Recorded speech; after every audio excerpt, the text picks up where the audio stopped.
윤 대통령의 국민께 드리는 글. 국민 여러분, 새해 좋은 꿈만 꾸셨습니까? 을사년 새해에는 정말 기쁜 일 많으시길 바랍니다. 저는 작년 12월 14일 탄핵 소추되고 나서 혼자 생각하는 시간을 많이 갖게 됐습니다. 26년의 공직생활, 8개월의 대선 운동, 대통령 당선과 정권 인수 작업, 대통령 취임. 취임 이후 새벽부터 밤늦게까지 정신없이 일만 하다 보니 제가 대통령이라는 생각을 못하고 지내온 것 같습니다.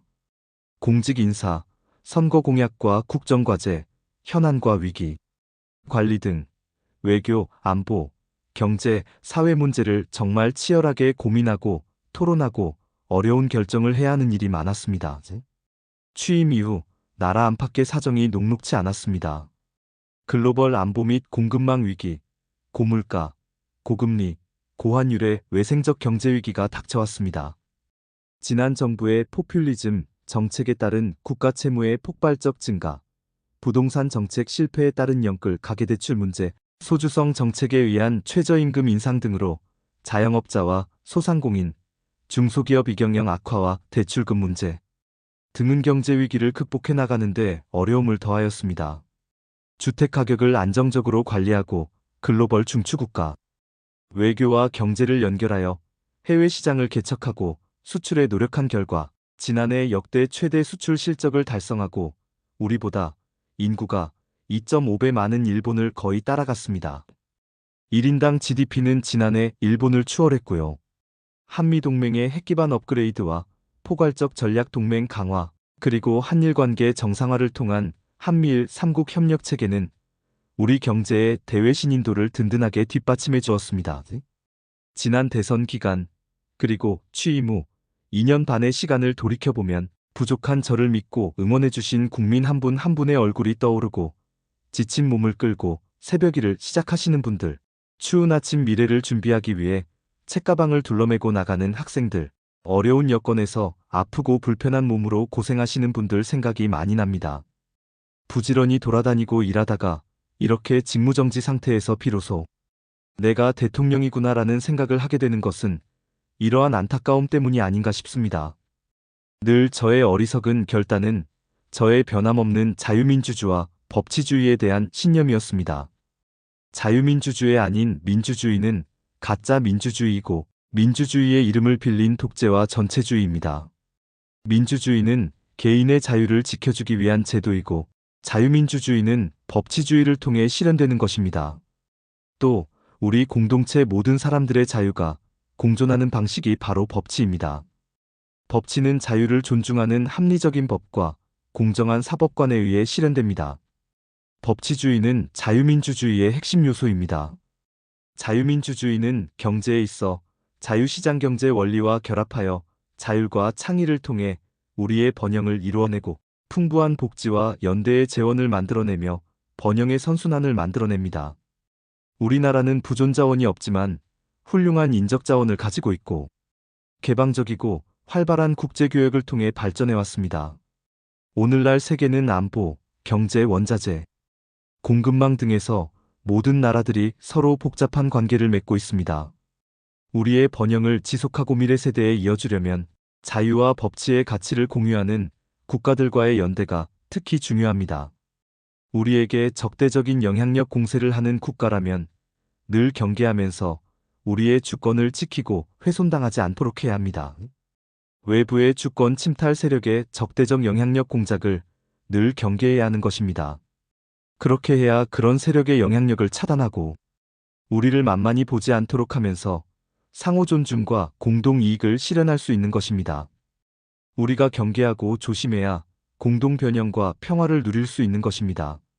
군사도발과 전쟁은 상대국의 주권을 침탈하는 정치 행위인데 국내 정치 세력 가운데 외부의 주권 침탈 세력과 손을 잡으면 이들의 영향력 공작에 도움을 받아 정치 권력을 획득하는 데 유리합니다.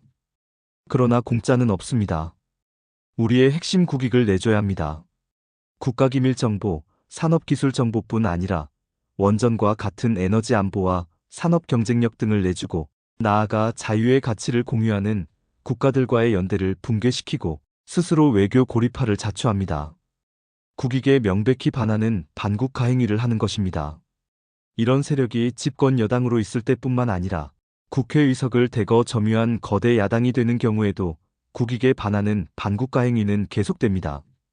막강한 국회 권력과 국회 독재로 입법과 예산, 봉쇄를 통해 집권 여당의 국정 운영을 철저히 틀어막고 국정 마비를 시킵니다.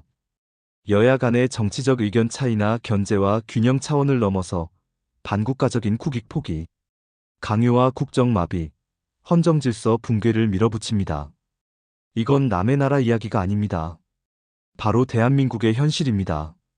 어떤 정치 세력이라도 유권자의 눈치를 보게 되어 있어 무도한 패악을 계속하기 어렵지만 선거 조작으로 언제든 국회의석을 계획한 대로 차지할 수 있다든가 행정권을 접수할 수 있다고 자신한다면 못할 일이 뭐가 있겠습니까? 우리나라 선거에서 부정선거의 증거는 너무나 많습니다. 이를 가능하게 하는 선관위의 엉터리 시스템도 다 드러났습니다. 특정인을 지목해서 부정선거를 처벌할 증거가 부족하다 하여 부정선거를 음모론으로 일축할 수 없습니다.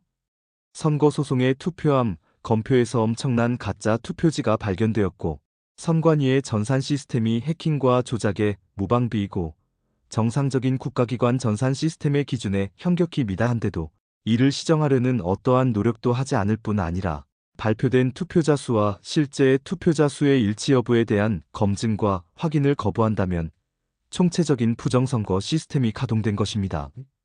이는 국민의 주권을 도둑질하는 행위이고 자유민주주의를 붕괴시키는 행위입니다. 자유민주주의와 법치주의를 지향하는 정상적인 국가라면 선거소송에서 이를 발견한 대법관과 선관위가 수사 의뢰하고 수사에 적극 협력하여 이런 불법 선거 행위가 일어났는지 철저히 확인해야 하는 것입니다. 그럼에도 이를 은폐하였습니다. 디지털 시스템과 가짜 투표지 투입 등으로 이루어지는 부정선거 시스템은 한 국가의 경험 없는 정치 세력이 혼자 독자적으로 시도하고 추진할 수 있는 일이 아닙니다. 잘못하다가 적발되면 정치 세력이 붕괴될 수 있습니다. 혼자서는 엄두도 내기 어려운 일입니다. 이를 시도하고 추진하려는 정치 세력의 국제적 연대와 협력이 필요함을 보여줍니다. 투개표 부정선거 시스템은 특정 정치 세력이 장악한 여론조사 시스템과 선관위의 확인, 거부 및 은폐로 구성되는 것입니다. 살인범을 특정하지 못해서 살인사건을 음모론이라고 우기는 여론 조성 역시 투개표 부정선거 시스템의 한 축을 구성합니다. 국민 여러분께서 아시는 바와 같이 이게 우리나라 현실이라면 지금 이 상황이 위기입니까? 정상입니까? 이 상황이 전시, 사변에 준하는 국가 비상사태입니까? 아닙니까? 전시와 사변은 우리 국토 공간 위에서 벌어지는 물리적인 상황, 즉 하드웨어의 위기 상황이라면 지금 우리의 현실은 우리나라의 운영 시스템과 소프트웨어의 위기 상황인 것입니다. 거대 야당이 국회 독재를 통해 입법과 예산을 봉쇄하여 국정을 마비시키고 위헌적인 법률과 국익에 반하는 비정상적인 법률을 남발하여 정부에 대한 불만과 국론 분열을 조장하고 수십 차례의 줄탄핵으로 잘못 없는 고위공직자들의 직무를 정지시키고 심지어는 자신들의 비리를 수사하고 감사하는 검사와 감사원장까지 탄핵하고 자신들의 비리를 덮는 방탄입법을 마구잡이로 추진하는 상황은 대한민국 운영체계의 망국적 위기로서 대통령은 이 운영체계를 지켜낼 책무가 있습니다. 저는 헌법기관인 감사원장까지 탄핵하여 같은 헌법기관인 헌법재판소의 법정에 세우려는 것을 보고 헌법 수호 책무를 이행하기 위한 비상조치가 필요하다고 생각하였습니다. 거대 야당의 일련의 행위가 전시, 사변에 준하는 국가 비상사태라고 판단하고 대통령에게 독점적, 배타적으로 부여된 비상계엄 권한을 행사하기로 한 것입니다. 국가위기 상황에서 자유민주국가의 대통령이 가장 먼저 해야 할 일은 주권자인 국민들에게 국가위기 상황을 알리고 이를 극복하기 위해 힘쓰자는 호소를 하는 것입니다. 국가위기 상황을 군과 독재적 행정력만으로 돌파할 것이 아니라 주권자인 국민과 상황을 공유하고 국민의 협조를 받아 돌파해야 하는 것입니다. 계엄이라는 말이 상황의 엄중함을 알리고 경계한다는 뜻이 아니겠습니까? 저는 우리나라의 자유민주주의와 국민주권이 위기 상황임을 잘 인식하지 못하고 계신 국민들께 상황의 위급함을 알리고 주권자인 국민들이 눈을 부릅뜨고 국회 독재의 망국적 폐악을 감시, 비판하게 함으로써 자유민주주의와 헌법 질서를 지키려 하였습니다. 그래서 국방부 장관에게 국회 독재를 알리고 질서 유지를 하기 위해 그리고 부정선거 가동 시스템을 국민들께 제대로 알리고 진상을 파악하기 위해 필요 최소한의 병력 투입을 지시하였고 국회에 280명, 선관위에 290명의 병력이 투입된 것입니다.